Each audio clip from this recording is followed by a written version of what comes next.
Elisha crying.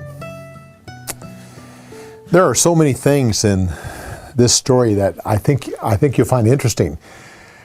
For instance, why did the Shunammite woman go to the land of the Philistines? Why didn't she just go down to Judah? Well, there could be several reasons, other than the fact that she may have had relatives that lived there, but also Judah might have been going through a famine as well. When you go down to the land of the Philistines, which is down in the coastal area next to the Mediterranean Sea, one, they had less famines, and if they did have famines, they were people of the sea, and so they could actually bring in supplies from Egypt and Greece and various places. So it was a wealthier place to be. Also, it was less offensive to the king of Israel. If she had gone to Judah, she probably wouldn't have come back. If she wanted to come back and get her house and land back afterwards, it's probably best to go to the land of the Philistines. That way, the king would be less offended by that. Gehazi. We talked about last week about how the king is carrying on a conversation with a man who we know has leprosy. How is that? Well, more than likely, Gehazi was one of the lepers that saved the city. So the king was probably giving him supplies, food and clothes, and make sure that his needs were met. Wasn't allowed necessarily to come into the city. Wasn't going to give him a hug or anything. Wasn't going to touch him. But was probably meeting his needs and met with him, probably not in the palace, but here probably in a royal garden that was outside the city. But the thing I find interesting is that he's curious. He's curious about the miracles and about the wonderful works of Elisha. So he's listening to this servant tell. Reminds me of another king, King Herod, who wanted to meet Jesus to see the miracles. Elisha and Jesus are often compared. Just like John the Baptist and Elijah, you have Jesus and Elisha. And so both of them here have a curious king about what was going on. The Shunammite woman is now going home. She's going back to Shunem. It's interesting that again, going back to Elisha and Jesus, both of them went to the same hill, the same area. Shunem is on one side of the hill, Naim is on the other side. Elisha works the miracle of raising the Shunammite's son from the dead.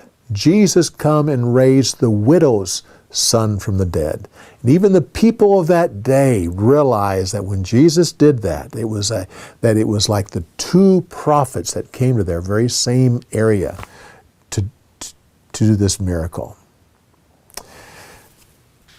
The 40 camels, that was a very generous gift, but not as big as it seems. A camel can hold upwards to 600 pounds of supplies. Well, you don't have 40 times 600 here.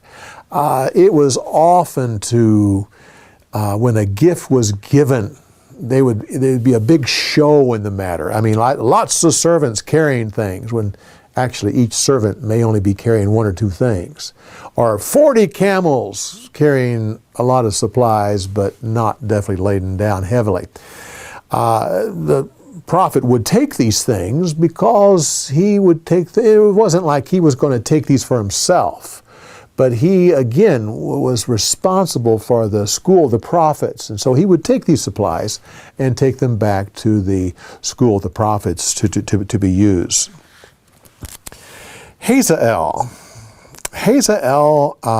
was an interesting man. First of all, his name. The king Ben-Hadad, his father's name was Hazael. Whether it was just a coincidence or if possibly the servant here was named after the former king.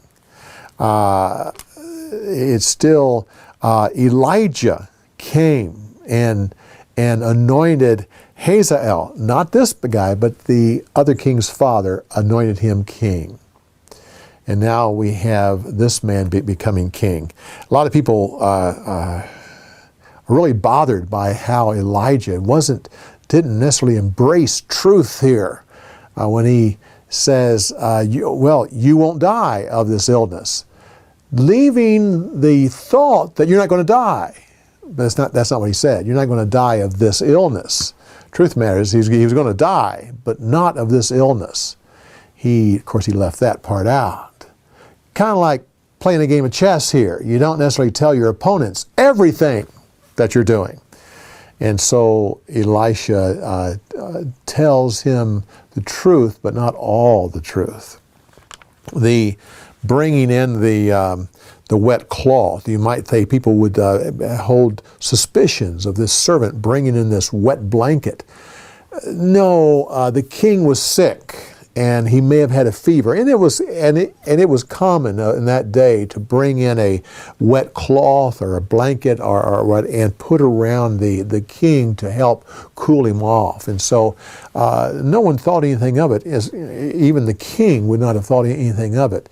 But of course, he used this then to kill the king in a way that would not show any sign of violence. Very smart man. Well, Hazael becomes king, and he does become a very cruel king. And we'll be hearing more about him in future stories. But for now, come back next week when we continue on with more story insights on the story of the week. We'll see you next week.